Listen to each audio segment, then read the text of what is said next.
So the next one on the list is kube-c-tl scale.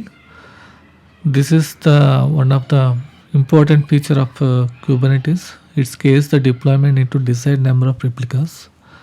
This works like a load balancer.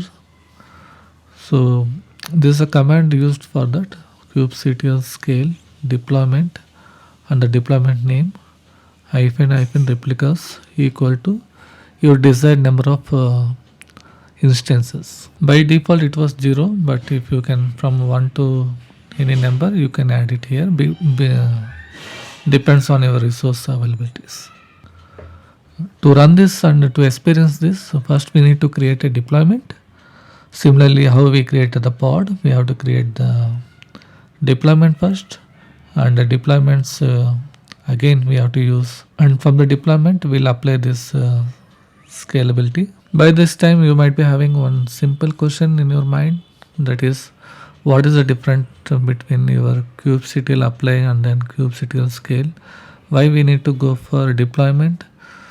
See, the thing is, like, if you go for kube-c-tl apply or kube-c-tl run, it will create a pod. Pod is just a simple container, whereas if you go for the deployment, that will have more customization and it will have more advantages. Say for example, we can do the scalability options here, and even we can do some load balancer type. We can expose that as load balancers. So for that we have to create a deployment. We'll create the deployment now. So this is a command kube-c-tl create deployment and the deployment name, and as usual your container image hyphen image equal to nginx we are using, and our deployment got created. Now we have to run this kube-c-tl same command get pods. So one pod is running. This time you can see the name is auto arranged. The name is whatever the deployment name we have given, on top of that it has arranged the another thing. Similarly, there is another command which is kube-c-tl get deployments, which will show us what is the deployment. So here it matches, right? So you can see it. The deployment is another abstraction beyond the pod, which will have additional features like scalabilities and other features of Kubernetes. So now we'll try the scaling part. So this is the command kube-c-tl scale. So kube-c-tl scale deployment and the deployment name and number of replicas we want, right? So we have done that. It says it's got scaled.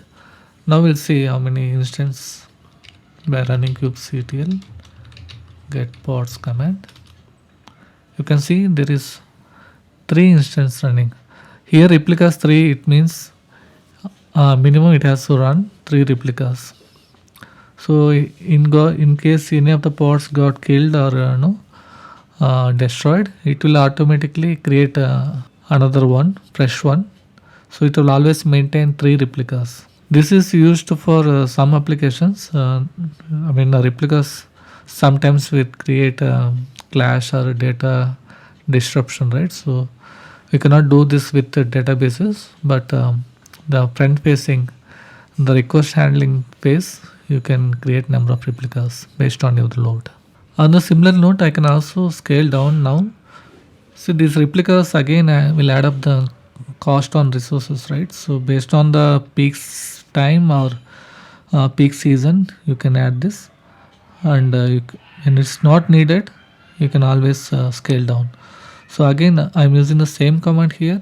This time instead of replicas 3, I will keep it 1. See, it is also scaled down now. Let me run the kube-c-tl command again. You can see now it's single instance. So both scaling up and scaling down is possible via same command.